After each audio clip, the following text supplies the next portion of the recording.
दोस्तों नमस्कार। मैं हूं संजीत कुमार और आपने देखना शुरू कर दिया है बिहार टीचर पॉइंट। दोस्तों, सक्षमता परीक्षा को लेकर के सारे नेता लोग, चाहे वो माननीय नीतीश कुमार जी हों या फिर नीरज कुमार जी हों, जो जदयू के बहुत ही बेहतरीन लीडर हैं और वो हमेशा सत्य बोलने के लिए जाने जाते हैं, नीरज कुमार जी। उसके बाद फिर विजय कुमार चौधरी जी हों, ये दोनों आदमी भी बोलते हैं कि हर हाल में नियोजित शिक्षकों को राजकर्मी का दर्जा लेना चाहिए। नीरज कुमार जी ने काफ़ी अच्छा कहा कि शिक्षक फेल हो रहे हैं लेकिन फिर भी उनको पास हो जाना चाहिए और वो और भी ज़रूरत पड़ा तो और भी मौका उनको मिलना चाहिए। और उन्होंने ये भी कहा कि अगर मानते हैं कि पास नहीं हुआ, उनसे पत्रकार ने पूछा कि अगर पास नहीं होते हैं तो क्या होगा। उन्होंने कहा कि शिक्षा के क्षेत्र में वो जो शिक्षक हैं वो बने रहेंगे, आर्थिक लॉस होगा। उन्होंने कहा कि पहले शिक्षा मित्र 11 महीना के लिए लालू जी के समय में अनुबंध पर रखे गए थे 1800 रुपया महीना पर, और उसके बाद फिर माननीय मुख्यमंत्री श्री नीतीश कुमार जी ने जब बिहार का बागडोर संभाला तो फिर इनको 4000 रुपया किया गया और उसके बाद फिर इनकी जो सेवा थी वो 60 वर्ष हो गई। तो उसी परिप्रेक्ष्य में फिर नीरज कुमार जी कहते हैं कि जितने भी वर्तमान में नियोजित शिक्षक हैं, लगभग 82,000 से ऊपर, उनको परीक्षा दे करके राजकर्मी का दर्जा हासिल कर लेना चाहिए, नहीं तो उनको आर्थिक लॉस हो रहा है और आगे भी आर्थिक लॉस हो जाएगा।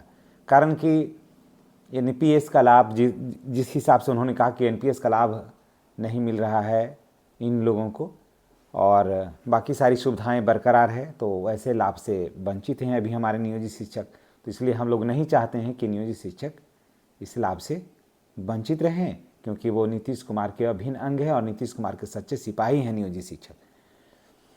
उन्होंने साथ साथ ये भी कहा कि बहुत सारे ऐसे भी शिक्षक हैं जो सक्षमता परीक्षा एक बार भी नहीं दिए हैं। उन्होंने आह्वान किया कि वो परीक्षा दे दें और ये भी उन्होंने साथ कहा कि अगर मानते हैं कि पत्रकार ने पूछा कि अगर वो परीक्षा नहीं देते हैं तो क्या होगा, तो उन्होंने एक लाइन में वो बोले कि इसके पहले भी 1 साल पहले भी वो बोले थे कि जो परीक्षा नहीं देंगे वो नियोजित रहेंगे।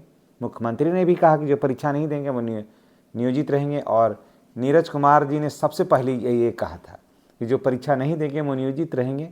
हाँ, सरकारी जो सुविधाएं हैं, सरकारी राजकर्मी का जो सुविधाएं हैं उनको वो जो अभी वर्तमान में है वो नहीं मिलेगी।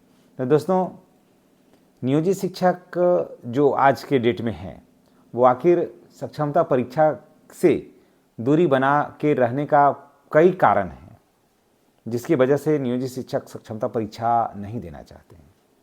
सबसे बड़ी ये बात है कि सेवा निरंतरता जो नियोजित शिक्षकों को नहीं मिल रहा है। जो पहले जो गए उनको सेवा निरंतरता बिल्कुल नहीं मिल रहा है, नियमावली में भी नहीं है, जबकि नियमावली में ये बात ऐड होना चाहिए था। उसके बाद प्रमोशन की भी बातें जो है वो गौन है, वहाँ 8 वर्ष के बिना प्रमोशन का बात भी नहीं है। वो नियमावली में साफ है कि 8 वर्ष जब प्रमोशन हो जाएगा तभी इन लोगों को 8 वर्ष जब हो जाएगा तभी प्रमोशन होगा। तो ये सारी बातें जो है वो नियोजित शिक्षकों को सता रही है। उसके बाद अभी देखिए स्नातक ग्रेड में प्रोन्नति की बात है, यहाँ पर भी नियोजित शिक्षक विशिष्ट शिक्षक से आगे है और विशिष्ट शिक्षक की अभी चर्चा नहीं हो रही है।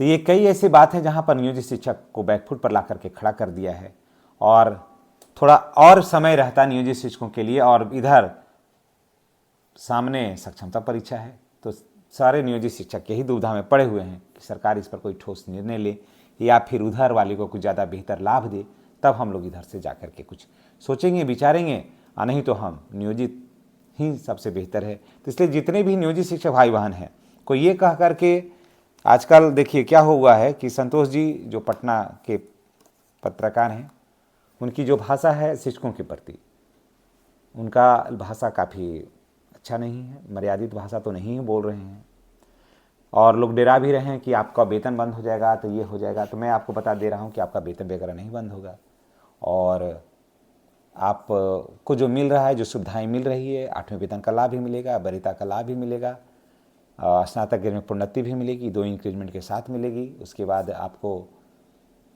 APF भी आपका ज्वाइनिंग तिथि से मिलेगा। उसके बाद आप प्रधान शिक्षक, प्रधान अध्यापक के पद पर प्रोन्नति भी होगी। तो सारी सुविधाएं तो आपके पास ऑलरेडी है।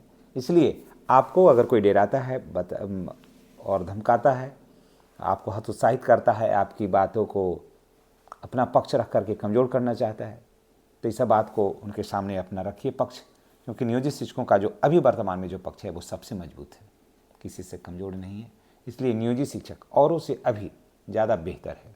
आगे क्या होगा ये आने वाली बात है। तो सरकार क्या जो नीति होगा कि हो सकता है वो कह दे कि हम सेवा निरंतरता दे रहे हैं, तो पीछे से बहुत सारी चीज़ें का फ़ायदा होगा, लेकिन फ़िलहाल अभी वहाँ तो कुछ दूर दूर तक कोई रास्ता वैसा नज़र नहीं आ रहा है।